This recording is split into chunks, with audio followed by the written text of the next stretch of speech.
Yo nakama, selamat datang di Lifestyle Anime. One Piece Chapter 1093 sudah rilis versi lokalisasinya. Inilah saatnya Mimin untuk mereview sekaligus menganalisis One Piece Chapter 1093. One Piece Chapter 1093 mendapatkan judul Luffy versus Kizaru. Biasanya sih kalau judulnya sudah seperti ini, kekalahan dari Kizaru tinggal menunggu beberapa chapter lagi. One Piece Chapter 1093 diawali dengan memperlihatkan Luffy dalam wujud raksasanya yang tertawa-tawa sembari meremas tubuh mungil milik Kizaru. Usopp, Nami, Atlas, Edison, dan Vegapunk asli masih terkejut melihat sosok Luffy di hadapannya. Luffy mulai memutar-mutar Kizaru, namun wajah Kizaru tak memperlihatkan ekspresi kaget atau ekspresi kartun yang biasa terjadi saat lawan berhadapan dengan wujud Nika Luffy. Meskipun tetap tenang, wajah Kizaru masih saja ngeselin. Luffy akhirnya melemparkan Kizaru. Lemparannya sangat jauh. Setelahnya, Luffy tertawa-tawa sembari memantul-mantulkan tubuhnya ke tanah. Terjadi percakapan di dalam ruang kontrol. Salah satu orang berkata bahwa ini kesempatan bagus untuk melarikan diri. Mereka bisa kabur saat Luffy terus membuat Kizaru sibuk bertarung dengannya. Scene kemudian memperlihatkan ruang kontrol. Ternyata yang berencana untuk meninggalkan area Levi's adalah Atlas. Dan Chopper pun menanyakan kemana Atlas akan pergi. Atlas menjelaskan jika dia akan turun ke bawah dengan tujuan untuk mengganti otoritas perintah yang mengendalikan para pasifista. Jika Atlas tak mendapatkan komando atas para pasifista, maka mereka akan ditembaki dengan laser ketika perisai Frontier Dome-nya dinonaktifkan. Edison menyetujui rencana Atlas karena hal itulah yang paling baik untuk saat ini. Karena tak ada otoritas yang lebih tinggi dari Vegapunk di Pulau Egghead saat ini, di mana pihak yang berhasil mengendalikan para pasifista, dialah yang akan memenangkan pertarungan. Namun tiba-tiba Vegapunk asli juga ingin ikut bersama Atlas menuju ke Fabrio Face. Usopp lantas terkejut karena seharusnya Vegapunk adalah orang terakhir yang harus meninggalkan laboratorium ini. Franky yang mendengarnya lewat Denden Mushi juga berkata jika Vegapunk gegabah, dia bisa kehilangan nyawanya. Dalam insiden kali ini, Vegapunk kemudian menginformasikan pada Franky bahwa Bonnie saat ini sedang berada di area Fabrio Face. Franky bersyukur setelah mengetahui Bonnie masih hidup. Dia menceritakan jika Bonnie baru saja ditendang keluar Levi's oleh Kizaru dan menabrak perisai Frontier Dome. Vegapunk kesal mengapa orang dewasa seperti Franky bisa-bisanya membiarkan Bonnie ditendang oleh Kizaru. Franky yang merasa bersalah langsung berniat untuk pergi menyelamatkan Bonnie. Namun dia tidak bisa pergi ke Fabrio Face karena saat ini perisainya masih aktif. Sanji yang mendengar Bonnie dalam bahaya langsung ikut nimbrung dan berbicara melalui Denden Mushi. Dia akan menemani Vegapunk untuk menyelamatkan Bonnie. Sanji saat ini sedang berada di bangunan lantai 2 bersama dengan Jinbe. Jinbe berkata jika dia sudah membawa seluruh barang bawaan milik Vegapunk. Jinbe akan bergegas pergi ke area yang sudah mereka rencanakan sebagai tempat untuk melarikan diri, dan dia akan menunggu mereka di sana.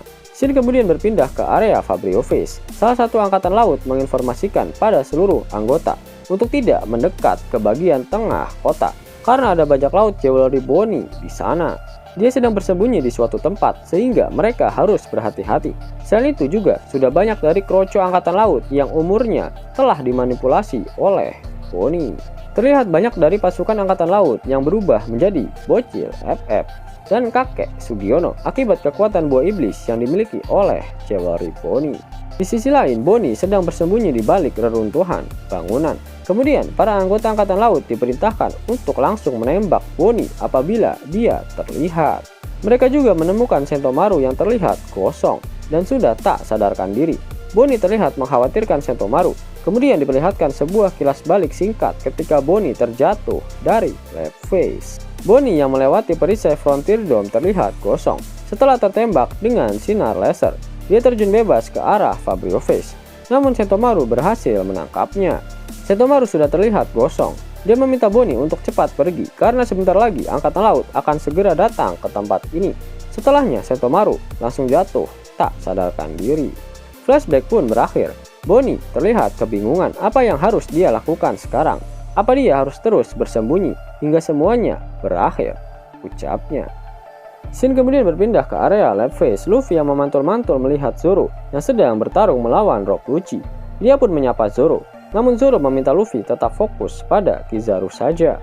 Terjadi bentrokan antara Zoro dan Rob Lucci. Terlihat Zoro sudah menggunakan mode King of Hell-nya, di mana asap hijau keluar dari ketiga pedang miliknya. Dan Rob Lucci pun menggunakan mode Awakening-nya untuk bertarung melawan Zoro. Zoro berkata dengan level kekuatan Lucci saat ini, dia tak akan membiarkan si kucing kampung itu untuk bertarung melawan kaptennya. Lucci membenarkannya, namun dia cukup senang jika berhasil menghabisi orang nomor 2 di kelompok bajak laut, Yonko. Shin kemudian memperlihatkan Kizaru yang melesat ke arah lautan. Dengan wajah santuy dan tangan yang disedekapkan, Kizaru baru menyadari jika dia sebentar lagi akan jatuh ke laut. Kizaru langsung menggunakan teknik Yasakani no Magatama untuk menembakkan banyak sekali sinar laser ke arah Luffy. Kizaru pun bergerak cepat sembari diiringi oleh sinar lasernya. Luffy melihat ke arahnya dan betapa terkejutnya dia karena tiba-tiba sinar laser tersebut berubah menjadi cloningan dari Admiral Kizaru yang terbuat dari cahaya. Semua cloningan Kizaru menggunakan teknik Amano Murakumo untuk menciptakan pedang cahaya dan mereka berhasil melukai Luffy. Luffy langsung menggunakan teknik Gomu Gomu no Down Whip untuk menyerang Kizaru.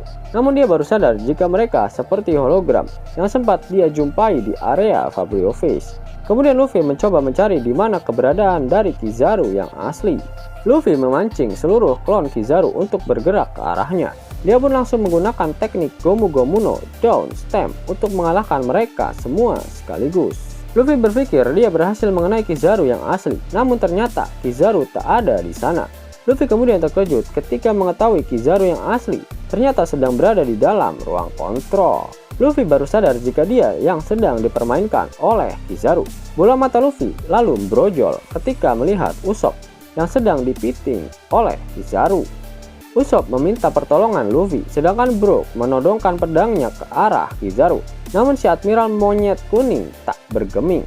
Dia bertanya kemana Vegapunk pergi. Nico Robin tak diperlihatkan. Sebenarnya di manakah dia sekarang? Shin kemudian memperlihatkan Vegapunk dan Atlas yang sedang menaiki kendaraan yang bernama Vega Tank.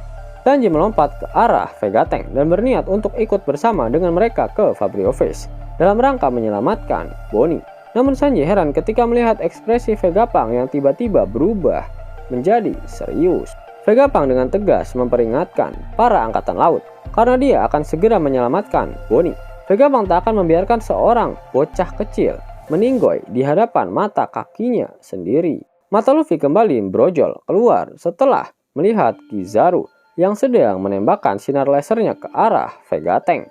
Dia memperingatkan si kakek kepala apel agar jangan keluar dari kendaraannya atau dia bisa saja mati.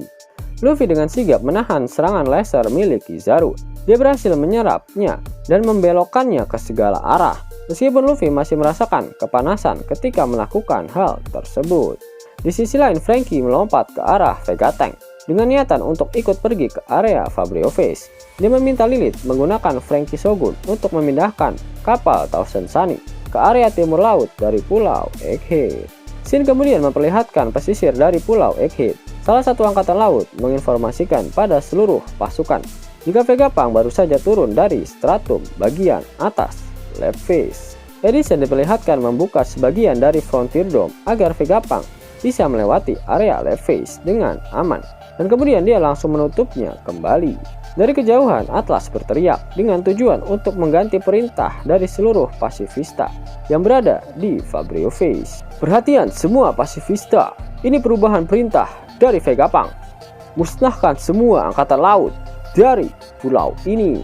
One Piece Chapter 1093 ditutup dengan tatapan tajam dari Gorosei Saturn. Sepertinya dia sudah geram dan gatel ingin turun tangan dalam pertempuran kali ini. Yap, itulah review untuk One Piece Chapter 1093. Mari kita sedikit mengenal isi chapter kali ini. Yap, seluruh pasifista sudah kembali berada dalam kendali Dr. Vegapunk, sehingga hal ini akan menjadi masalah besar bagi angkatan laut. Para Vice Admiral bisa saja melawan mereka, dan tentu saja Saturn tak akan membiarkan barang sebagus pasifista Mark III rusak gitu saja. Sehingga inilah waktu yang tepat bagi Saturn untuk muncul dan mengganti kembali perintah dari para pasifista tersebut. Seperti yang dikatakan oleh Edison, siapapun yang memegang kendali atas para pasifista, dialah yang akan menang. Jika Saturn turun tangan langsung untuk menghabisi Dr. Vegapunk, Artinya sosok yang dapat menahan Saturn saat ini adalah Sanji. Apakah Sanji yang akan memperawani Saturn nantinya? Menarik kok. Wahai para nakama Opler yang budiman, kalian masih bingung mau nonton anime One Piece di mana? Di aplikasi VidNow aja, gratis. Ada koleksi movie dan live action One Piece juga loh. Buruan download, link ada di kolom deskripsi ya nakama. Namun sebelum Mimin masuk ke dalam pembahasannya, Laftel Anime yang berkolaborasi dengan Misfit Society kembali mengeluarkan kaos terbaru nih, yaitu desain Zoro dalam mode Asura loh. Keren banget pokoknya. Gak percaya? Silahkan dicek di thread videonya.